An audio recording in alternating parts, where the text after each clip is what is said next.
Welcome back to Old Charles. The United States 5 cent 1987 is a coin that many people still find in everyday change, but its story and value make it very interesting for collectors. This coin is also known as the Jefferson nickel, and it was produced by the United States Mint during a time when coin designs were already familiar to the public, yet small details still matter a lot to collectors. The obverse of the coin features the left-facing portrait of Thomas Jefferson, which has been used on the nickel for decades. His image represents American history, leadership, and independence. The reverse side shows Monticello, Jefferson's famous home, which is a key symbol of early American architecture and culture. In 1987, the United States Mint produced nickels at three main mint locations: Philadelphia, Denver, and San Francisco. The Philadelphia and Denver coins were made for general circulation, while the San Francisco coins were mostly proof coins made for collectors. The mint marks can be found on the obverse side to the right of Jefferson's portrait, except for Philadelphia coins, which usually have no mint mark. The composition of the 1987 5-cent coin is 75% copper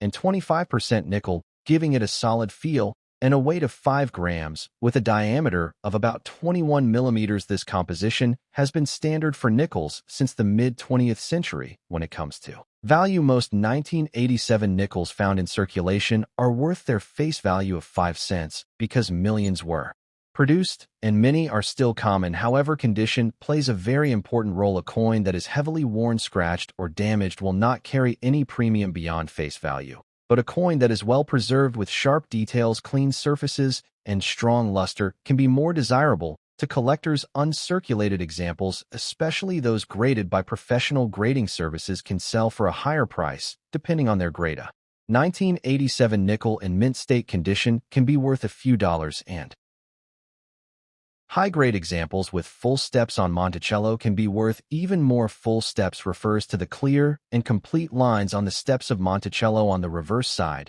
and this detail is very important to advanced collectors because it shows the quality of the strike-proof coins from the San Francisco Mint are usually more valuable than regular circulation coins because they were made with special dyes and polished blanks, resulting in mirror-like surfaces and sharp details. These proof nickels are often kept in protective cases and can sell for several dollars depending on their condition, and original packaging errors and varieties also add excitement to the 1987 5-cent coin. While major errors are rare, collectors sometimes look for off-center strikes, double dyes, or other minting mistakes, which can significantly increase value if authenticated. Overall, the United States 5-cent 1987 may seem like a simple coin, but it carries historical significance and collector interest. Its true value depends on condition, mint mark, and special features, making it a great example of how even small change can have a bigger story behind it. The history of the United States 5-cent coin is closely tied to the development of American money and the need for durable everyday currency. The 5-cent coin, commonly known as the nickel, was first introduced in 1866 after the American Civil War. Before that time, 5-cent pieces were made of silver and were called half dimes, but rising silver prices made them impractical. The new nickel was larger, heavier, and made from a copper-nickel alloy, which helped keep costs stable and made the coin stronger for circulation. Over the years, the design of the 5-cent coin changed several times, reflecting different eras and artistic styles. In 1913, the famous buffalo nickel was introduced, showing a Native American on the front and a buffalo on the back. This design became one of the most loved coins in United States history and remained in use until 1938. Nt.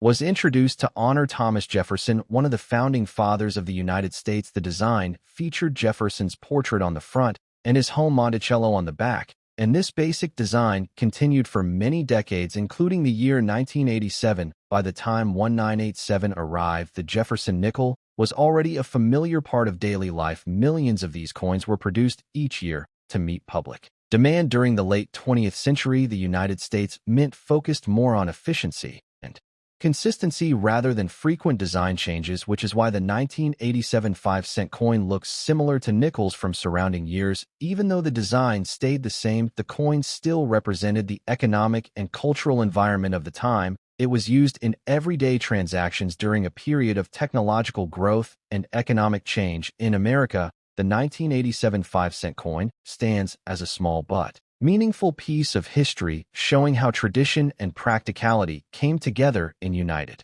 States coinage. The condition of a United States 5-cent 1987 coin is very important when determining its value. Collectors use specific terms to describe the quality of a coin. Coins that have been heavily circulated will show obvious signs of wear, including flattened details on Thomas Jefferson's portrait and smooth surfaces on Monticello. The edges may be worn, and the coin could have scratches, dirt, or discoloration. Such circulated coins are generally worth only face value 5-cent coins. In better condition are called uncirculated or mint state. These coins have little to no wear, full details on Jefferson's hair and clothing, as well as clear lines on the steps of Monticello. The surfaces are usually bright, with original luster and minimal marks. A coin in mint state condition can be worth several dollars, especially if professionally graded. Coins with special qualities, such as full steps proof like